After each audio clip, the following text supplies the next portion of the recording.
दोस्तों, आज के इस वीडियो के जरिए हम जानेंगे भगवत गीता के ये उपदेश जो आपकी जिंदगी बदल देंगे। इसीलिए इस भगवत गीता के उपदेश को अंत तक ध्यान से जरूर सुने। इस सृष्टि में जो जन्म लेता है वो निश्चित रूप से मृत्यु के अधीन हो जाता है। भगवान श्री कृष्ण कहते हैं कि इस मृत्यु लोक का हर प्राणी, चाहे मनुष्य हो या पशु पक्षी हो या फिर पेड़ पौधा हो, हर सांस लेने वाला प्राणी अपने जन्म के साथ मृत्यु को भी लेकर आता है। हर प्राणी को एक ना एक दिन निश्चित मरना अर्थात अपना शरीर त्यागना ही पड़ता है। मनुष्य को सिर्फ कर्म करने का अधिकार है, फल की इच्छा ना करे। यह भगवान श्री कृष्ण कहते हैं कि मनुष्य को चाहिए कि फल की इच्छा त्याग कर कर्म को अपना धर्म समझकर करे, क्योंकि जो भी मनुष्य फल प्राप्ति की इच्छा करता है उसका मन फल के बारे में सोचकर अपने कर्म और कर्तव्य से विचलित हो जाता है और उस इंसान को वो फल प्राप्त नहीं होता है जिसकी उसने इच्छा की हुई थी। इसीलिए भगवान श्री कृष्ण कहते हैं कि मनुष्य सिर्फ कर्म कर सकता है, फल कदापि मनुष्य के अधीन नहीं है। जो लोग फल की इच्छा से ही कर्म करते हैं वे लोग सुख दुख आदि के चक्र में फंस जाते हैं और उनकी मन शांति नष्ट हो जाती है।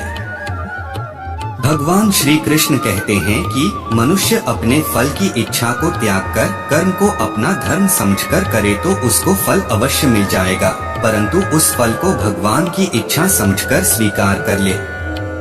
ज्ञानी व्यक्ति इसी योग को अपनाकर कर्म योगी बन जाते हैं। इस संसार में केवल शरीर मरते हैं लेकिन आत्मा अविनाशी है। शरीर के मरने पर भी आत्मा नहीं मरती है। भगवान श्री कृष्ण कहते हैं कि आत्मा न कभी जन्म लेती है और न कभी मरती है। वो अजन्म, नित्य, सनातन और पुरातन है जो शरीर के मारे जाने के बाद भी नहीं मरती है।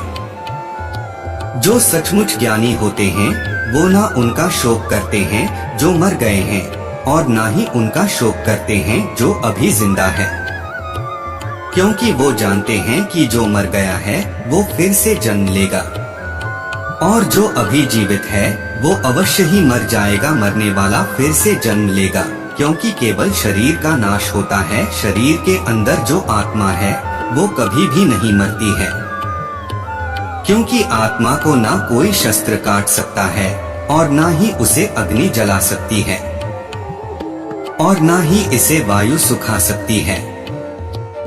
अपने मन को नियंत्रित करो।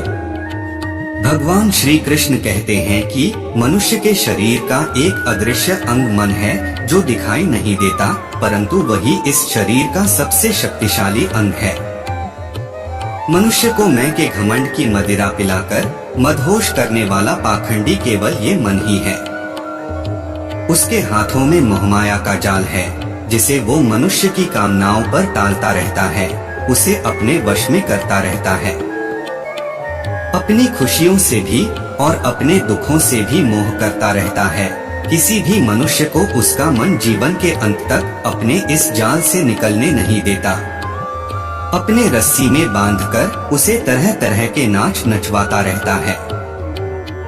ऐसा तब तक होता रहता है जब तक हम अपने आप को मन के अधीन रहने देंगे, तब तक हमारा मन हमें नाच नचाता रहेगा। मनुष्य का मन मनुष्य को इतनी फुर्सत भी नहीं देता कि वो अपने अंदर में झांककर अपनी आत्मा को पहचाने और आत्मा के अंदर जिस परमात्मा का प्रकाश है उस परमात्मा का साक्षात्कार करे। किसी भी जीवित प्राणी के लिए आवश्यक है कि प्राणी अपने मन को काबू में करके तब उस आत्मा के अंदर उसे परमात्मा का प्रकाश स्पष्ट दिखाई देगा और उसी को ही परमात्मा का साक्षात्कार कहते हैं। हमारा शरीर और मन कैसे काम करता है? भगवान श्री कृष्ण कहते हैं कि मनुष्य का शरीर एक रथ के भांति है। जैसे आँख, कान, नाक, जीभ और त्वचा है। इन इंद्रियों घोड़ों को जो सारथी चलाता है वो सारथी ही हमारा मन है और उस रथ में बैठा हुआ स्वामी वही हमारी आत्मा है। मनुष्य की इंद्रियां विषयों की ओर आकर्षित होती रहती है और ये सब तभी तक ही हो सकता है जब तक जीवात्मा अपने मन को काबू में ना लाए। जब तुम स्वयं मन के अधीन ना रहकर अपने मन को अपने अधीन कर लोगे तो वही मन एक अच्छे सारथी की तरह तुम्हारे शरीर रूपी रथ को सीधे प्रभु की चरणों में ले जाएगा।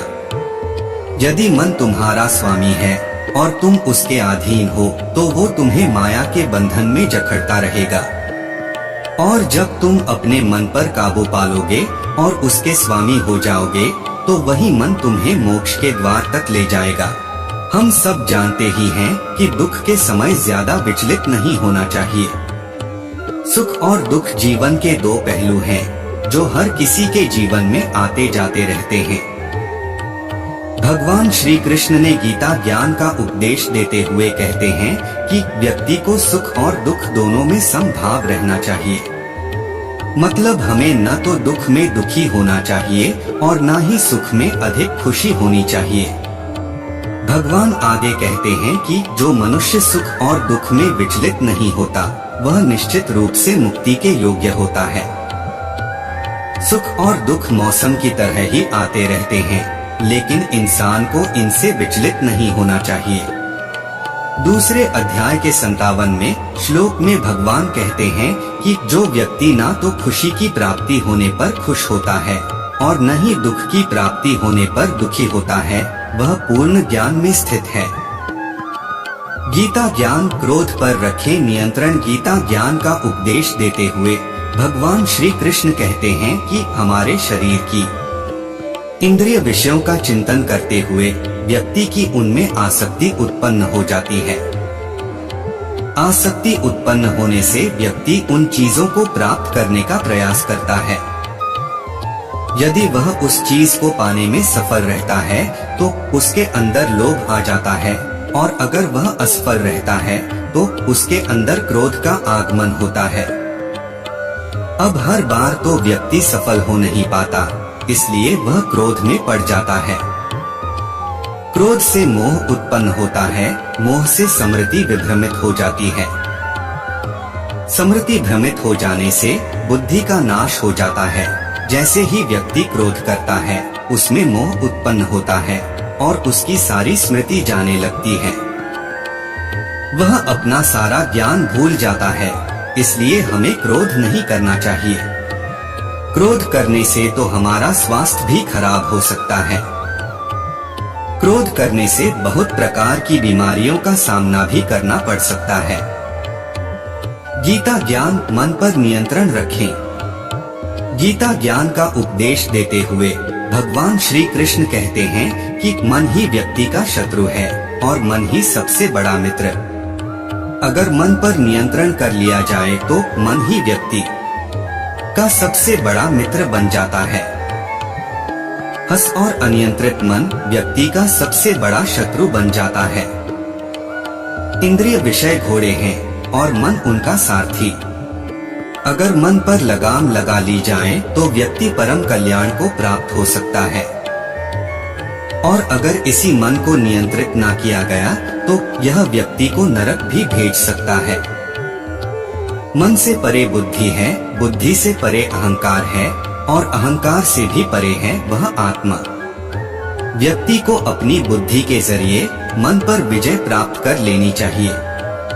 गीता ज्ञान में नरक के कुछ द्वार बताए गए हैं। भगवान गीता ज्ञान देते हुए 16वें अध्याय के 21 नंबर के श्लोक में कहते हैं कि नरक की ओर जाने वाले 3 द्वार हैं। आपको बताते हैं कि किस प्रकार के नरक के द्वार बताए गए हैं। अत्यधिक क्रोध करने वाला व्यक्ति नरक जाएगा। क्रोध करने से व्यक्ति की स्मृति भ्रमित हो जाती है और उसे पता ही नहीं चलता कि वह आखिर सही कर रहे हैं या गलत। क्रोध इतना नकारात्मक है कि इसका कोई भी जवाब नहीं। क्रोध करने से न केवल आध्यात्मिक दुष्परिणाम देखने को मिलते हैं, अपितु इससे आपसी संबंध खराब होते हैं और व्यक्ति निर्धन हो जाता है। तीसरा नरक का द्वार लोभ बताया गया है। अपनी जरूरत से ज्यादा अर्जित करना और करने की तीव्र इच्छा को ही लोभ कहते हैं।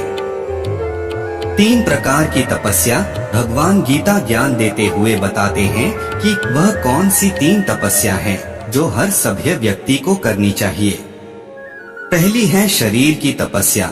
शरीर की तपस्या में माता पिता की सेवा, ब्रह्मचारी रहना, साफ सफाई का ध्यान रखना और किसी भी प्रकार की हिंसा न करना, यह सब आते हैं। दूसरी तपस्या है वाणी की तपस्या। वाणी की तपस्या है मीठा और सत्य बोलना, किसी से कड़वे वचन ना बोलना और नियमित रूप से वैदिक साहित्य का पाठ करना इत्यादि आते हैं। तीसरे प्रकार की तपस्या है मन की तपस्या, जो है संतोष। संतोष करना भी एक बड़ी तपस्या है। जैसे कि हम देखते हैं कि आजकल तक के लोग संतोष नहीं करते। वह या तो बहुत अधिक लोभी हो जाते हैं, जिसे एक नरक का द्वार माना गया है। लोभी व्यक्ति कभी भी संतुष्ट नहीं हो सकता। एक कथा के अनुसार एक व्यक्ति ने शिव जी से वरदान प्राप्त किया कि उसे बहुत सारी जमीन मिल जाए। शिव जी ने उसे वरदान दिया कि जितने दूर तक वह बिना रुके दौड़ते जाएगा, उतनी जमीन उसकी हो जाएगी। उस व्यक्ति ने दौड़ना चालू किया और वह लगातार भागता रहा। वह चाहता तो कुछ किलोमीटर दौड़कर रुक सकता था, लेकिन लोभ के वशीभूत होकर उसने ऐसा नहीं किया। वह लगातार दौड़ता ही रहा और सांस फूल जाने की वजह से मर गया। अंत में उसको उतनी भूमि भी नहीं मिल पाई जितने पर वह मरा हुआ पड़ा था। इसी तरह लोभी व्यक्ति सारे जीवन काम ही करता रहता है और धन को संचय करता रहता है। व्यक्ति चाहे कितना ही धन कमा ले, लेकिन रोटी अनाज की ही खाएगा। ऐसा नहीं है कि जो व्यक्ति सोना कमाता है वह सोने की रोटी खाएगा। इसी तरह एक गधे का उदाहरण भी है। गधा दिन रात धोबी का काम करता रहता है और धोबी जब उसे घास देता है तो वह धोबी का शुक्रिया करता है। गधे में इतनी अकल नहीं होती कि घास तो जंगल में मिल ही जाती है, उसके लिए उसे धोबी का काम करने की जरूरत नहीं। लोभी व्यक्ति में भी इतनी अकल नहीं होती कि जब उसका काम कुछ पैसों में ही चल जाएगा तो उसे अधिक लालच की क्या जरूरत।